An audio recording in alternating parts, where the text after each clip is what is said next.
गौ माता पानी पिएंगी, जानवर पानी पिएंगे, ताकि आप जो मंदिर में जाकर सुबह शाम घंटी हिलाते हैं और आरती में बोलते हैं विश्व का कल्याण हो, प्राणियों में सद्भावना हो, केवल घंटी हिलाने से विश्व का कल्याण नहीं होता। हमारी संस्कृति के अनुसार वृक्षों की पूजा की है, वृक्षों में देवी देवताओं को माना है, चाहे वो बरगद का पेड़ हो, चाहे पीपल हो, चाहे तुलसी माता हो, चाहे आंवला हो। चिता जलाने के लिए हमारी हिंदू संस्कृति में हम कहते हैं कि जब तक हमारा शरीर पंच तत्व में विलीन ना हो तब तक हमारी सद्गति नहीं हो सकती। कोरोना काल में क्या हुआ? पंच तत्व में विलीन हुआ, लाखों की संख्या में लोग मरे, हीटर पे रख दिया, बटन दवाई खा। और रोज गांव की गौ माता और जानवर पानी पिएंगे तो आपको दुआ देंगे, जिस राशि से कैंसर हो रहा है उससे आपको रक्षा करेंगे। जिंदा रहने की, अगर जिंदा होगा तो वो ये सारी चीजों का उपयोग कर पाएगा। और जीवन के लिए केवल दो ही चीज जरूरी है, हवा और पानी। लेकिन हम मनुष्य जो एक महान प्राणी पृथ्वी पर आया है, प्रकृति के साथ खिलवाड़ करते करते अपनी भौतिक सुख सुविधाओं को देखते हुए इन सबको नष्ट करने में लगा है और अपने बच्चे के लिए बैंक बैलेंस करने में लगा है। आज अगर घर में डबल बेड की आवश्यकता है तो 4 पेड़ और काट दो, बढ़िया 4 मंजिल बिल्डिंग बनाई तो चौखट दरवाजे और गेट के लिए 10 पेड़ और काट दो। बढ़िया 4 व्हीलर गाड़ी धो रहे हैं तो आजकल मशीनें लग गई धोने के लिए। एक 4 व्हीलर गाड़ी में कम से कम इतना पानी लगता है कि एक परिवार 1 महीने तक पी सकता है, जिससे केवल एक 4 व्हीलर गाड़ी धुल रही है। फिर हमने जो हमारे पूर्वज पहले करते थे कि वो बैंक बैलेंस करना जानते थे, मतलब प्रकृति माता में बैलेंस बनाना जानते थे कि कहां पर पानी को रोका जाए, कहां पर तालाब बना जाए, कहां पर कुएं खोदे जाए, कहां पर बावड़ी बनाई जाए। तो वो धरती माता में पानी उतारने का काम करते थे। फिर कहां पर पेड़ पौधे लगाए जाएं, कौन सी प्रजाति का पौधा कौन सी जगह। आज आप देखिए हम नई नई टेक्नोलॉजी में जा रहे हैं, वैज्ञानिक सर्च करते हैं जियो टैग से, यार कहां पर कौन से पौधे लगेंगे, फिर उद्यानिकी विभाग से, फिर इंजीनियर उसका टीएस करता है, ये करता है। क्या पहले हमारे दादा परदादा इतने पढ़े लिखे थे? आप हर क्षेत्र का अवलोकन करिए, अगर अमरकंटक के क्षेत्र में जाएंगे तो आपको सराई के पेड़ मिलेंगे। आप आगे जाइए इधर सतपुड़ा के पर्वतों में सागौन के पेड़ मिलेंगे। आप आगे जाइए और अलीराजपुर झाबुआ में उधर एक ही प्रजाति के पेड़ मिलेंगे। आप उत्तर प्रदेश में जाइए एक ही प्रजाति के पेड़ मिलेंगे। क्यों? हमारे दादा परदादाओं ने कौन सा पिटेक करा? उनके पास भी तो कोई ना कोई ताकत होगी जिन्होंने प्रकृति को संजो करके रखा। कौन सा मिट्टी परीक्षण करते थे, कौन सा कीटनाशक का उपयोग करते थे, लेकिन वो सब बहुत बड़े वैज्ञानिक थे पहले से। इसलिए उनको पता था कि प्रकृति में कहां क्या लगाना है, प्रकृति का बैलेंस कैसे बनाना है, पेड़ पौधे कहां कौन सी प्रजाति के लगेंगे। आज उनके लगे हुए पेड़ पौधों से हम इमली खा रहे हैं, आम खा रहे हैं। जब रास्ते से निकलते हैं कहते हैं ये उनके दादाजी ने लगाया। और आज हम क्या कर रहे हैं? चौखट बनाना है तो उसी इमली को खत्म। हमारी संस्कृति के अनुसार वृक्षों की पूजा की है, वृक्षों में देवी देवताओं को माना है, चाहे वो बरगद का पेड़ हो, चाहे पीपल हो, चाहे तुलसी माता हो, चाहे आंवला हो। आज हमारा पूरा हिंदू समाज हमारी संस्कृति के अनुसार उनकी पूजा करता है। क्यों करता है? क्योंकि हमारे पूर्वजों ने माना है कि जो हमको जीवन देता है वो हमारा देवता है। तुलसी हमेशा ऑक्सीजन देती है, इसलिए वो हमारी पूजन करते हैं। पीपल ज्यादा से ज्यादा ऑक्सीजन देता है, हमेशा पूजन की है। बरगद के दूध में अगर आप कभी देखें, बरगद का एक पत्ता आप तोड़ेंगे और इस पत्ते को तोड़ेंगे तो उसमें दूध निकलता है गाढ़ा।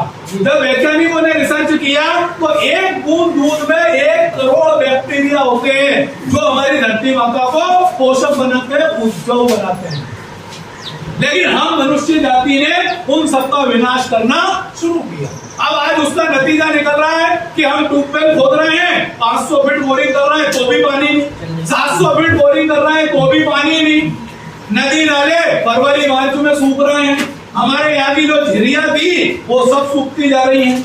बड़े बड़े डैम बना दिए तो भी पानी का संकट। आखिरकार ऐसा क्यों हो रहा है? 700 फीट पर बोरिंग करने के बाद भी पानी क्यों नहीं निकल रहा है? क्योंकि धरती माता एक एटीएम की तरह है।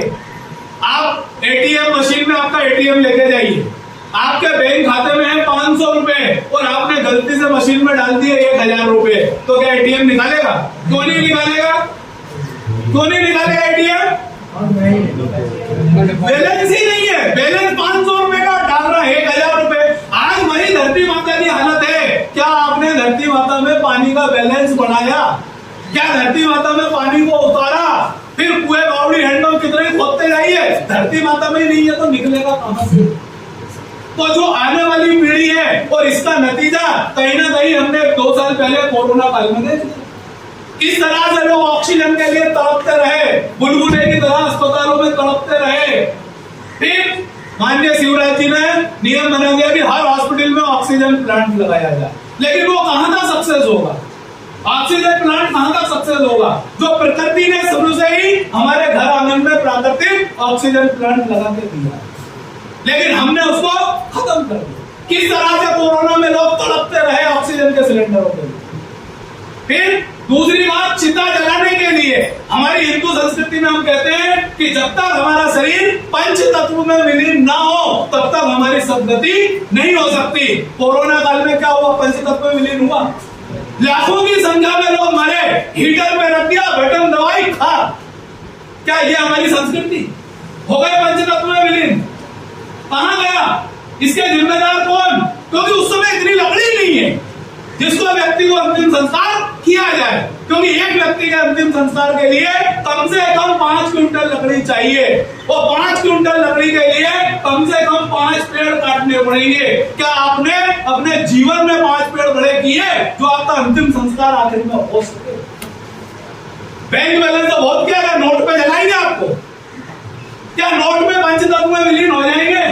मेरी बात का बुरा नहीं मानना, यह जीवन का कड़वा सत्य है। इसलिए माननीय प्रधानमंत्री जी ने यह गंगा जल संवर्धन का अभियान चलाया कि जिस तरह से भागीरथ ने आपके प्राणों की रक्षा के लिए, आपके समाज के लिए, मानव जीवन को कलयुग तक आगे बढ़ाने के लिए धरती पर अवतरित किया, लेकिन हम मानव से दानव बन गए, जिसने प्रकृति का विनाश करके रख दिया। और आज यही नौबत है कि कहीं चले जाइए आप, एसी चालू करना पड़ेगा, कूलर चालू करना पड़ेगा। आप समनापुर से जबलपुर तक जाएंगे, कम से कम 5 बिस्लरी की बोतल पी जाएंगे अभी गर्मी में। कितने का? 100 रुपए का। आने वाले समय में ये बेटा क्या करेगा? आज हम 100 रुपए के पानी में जबलपुर पहुंच रहे हैं, इसके समय में बिस्लरी 50 रुपए की मिलेगी। आज किसी होटल में चले जाइए आप, वो भी एक गिलास पानी नहीं देगा जब तक 20 रुपए का भजिया नहीं खाएंगे। कहां जाएगी? कहां जाएगा पानी? तो माननीय प्रधानमंत्री जी, माननीय मुख्यमंत्री जी का यह सपना है कि जिस तरह से हमारी युवा पीढ़ी है, आप सबको कहीं ना कहीं जामवंत की भूमिका निभाना पड़ेगी। गांव में हनुमानों की कमी नहीं है, पूरा गांव हनुमानों से भरा हुआ है, केवल आप लोग जामवंत की भूमिका में आ जाइए। सबने रामायण देखी है, समुद्र किनारे पूरी वानर सेना बैठी थी, माता सीता का पता लगाने कौन जाए, सब हताश। लेकिन जिस दिन हनुमान जी को अपनी शक्ति का एहसास दिलाया, और शक्ति को एहसास दिलाने वाले कौन थे? जामवंत जी। तो आप सब इस क्लास के माध्यम से हम आपको जामवंत ही बनाना चाहते हैं, आपको हनुमान नहीं बनाना चाहते हैं। आप सब जामवंत बन जाइए। अपने अपने गांव के, पूरा गांव हनुमानों से भरा पड़ा है, और जिस दिन समाज जाग गया उस दिन कहां का पेड़ पौधे, कहां का जल संरक्षण, और कहां का नशा, और कहां के महापुरुष। गांव गांव में हनुमानों को जगह दीजिए। ये जामवंतों की क्लास है, हम आप सबको जामवंत बनाना चाहते हैं। तो ये जो गंगा जल संवर्धन का माननीय मुख्यमंत्री प्रधानमंत्री जी ने पूरे देश में किया आह्वान, आप उसमें अपनी भूमिका निभाइए और इसकी शुरुआत कीजिए स्वयं अपने घर से। क्योंकि अभी भाई साहब ने गायत्री परिवार का नाम लिया, गायत्री परिवार का मंत्र यही है कि हम सुधरेंगे। और आज हमारी सोच क्या हो गई? भगत सिंह पैदा हो लेकिन मेरे घर में नहीं, पड़ोसी के घर। पौधारोपण करना है लेकिन मैं नहीं करूंगा, पड़ोसी करेगा। पानी बचाना है, मैं नहीं करूंगा, पड़ोसी करेगा। जब तक शुरुआत हम नहीं करेंगे, छोटे छोटे काम इसमें हमने लिए हैं, चाहे अपने गांव के जो हैंडपंप है वगैरह हैं, वहां वहां पर आप सोख्ता गड्ढा बनाइए, साफ सफाई स्वच्छता करिए। जो कुएं बावड़ी हमारे दादा परदादाओं की पुरानी धरोहर है उसको बचा के रखिए, उसकी साफ सफाई करिए, क्योंकि जो पुरानी धरोहर है वो सब नष्ट होती जा रही है, उनमें सब में कचरा भरा हुआ है। गलत तो नहीं है? आप भी अपने गांव में जाके देख लीजिए, आपके दादाजी के समय की जो बावड़ी होगी उसमें आज कचरा भरा होगा, और हम कलेक्टर साहब को आवेदन दे रहे हैं नया कुआ खोलने। यही हो रहा है ना, उसको तो साफ कर लो पहले, जो दादा परदादा छोड़ के गए हैं। तो हमारा इस गंगा जल संवर्धन के माध्यम से आप लोगों से यही निवेदन है कि अपने अपने गांव में जो पुरानी प्राचीन जो जल संरचनाएं हैं उनको सुरक्षित करिए, उनकी साफ सफाई करिए, पंचायत में इसका प्रस्ताव बनवा करके उनकी मरम्मत करवाइए। 14 अप्रैल आज हर जगह ग्राम सभा हो रही है, ग्राम सभा में उनका प्रस्ताव बनवाइए। जो नदी नाले तालाब टूटी फूटी अवस्था में है उनकी मरम्मत करवाइए। जहां पर आज पानी बह करके जा रहा है नालों में, वहां पर 20-20, 25-25 बोरियों का आप बोरी बांध बनाइए। अपने अपने घरों में जहां शौचालय का पानी निकलता है वहां एक सोख्ता गड्ढा बना करके आप जमीन में पानी को उतारिए। मान लीजिए गाँव में 100 घर हैं और 100 ही घरों ने ठान लिया कि हमारा जहाँ नहाने धोने और बर्तन साफ करने का पानी निकलता है वही सोख्ता गड्ढा बना के पानी उतारिए। अगर 100 घर का पानी प्रतिदिन जमीन में जाएगा तो वहां के कुएं बावड़ी हैंडपंप कभी सूख नहीं सकते। अगर आप नदी नालों पर आपने 25 बोरी का श्रमदान से बोरी बांध बना दिया तो वहां पे अगर 2-3 फीट पानी भी रुक गया तो उस पानी में लाखों जीव जंतु पानी पिएंगे, गौ माता पानी पिएंगी, जानवर पानी पिएंगे। ताकि आप जो मंदिर में जाकर सुबह शाम घंटी हिलाते हैं और आरती में बोलते हैं विश्व का कल्याण हो, प्राणियों में सद्भावना हो, केवल घंटी हिलाने से विश्व का कल्याण नहीं होता। अगर आपने जो बोरी बांध बनाया बोरी बांध में अगर 2-3 लाख जीव जंतुओं ने रोज पानी पिया, प्यासों की प्यास बुझी और जो मरने से बच गया, उससे बड़ा विश्व का कल्याण हो ही नहीं सकता आपके हाथों से।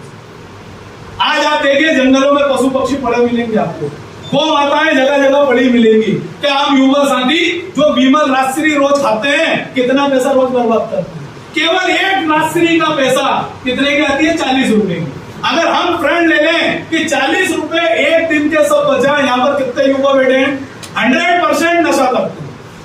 बुरा नहीं मानना, अगर 40 रुपए एक दिन का आप दाम दें और जो सीमेंट की टंकी मिलती है ना बड़ी वाली, अगर 1000-1200 रुपए की एक टंकी एक गांव में रख दी, किसी ने यहाँ पे ट्यूबवेल है उससे रोज भरवा दीजिए और रोज गांव की गौ माता और जानवर पानी पिएंगे तो आपको दुआ देंगे।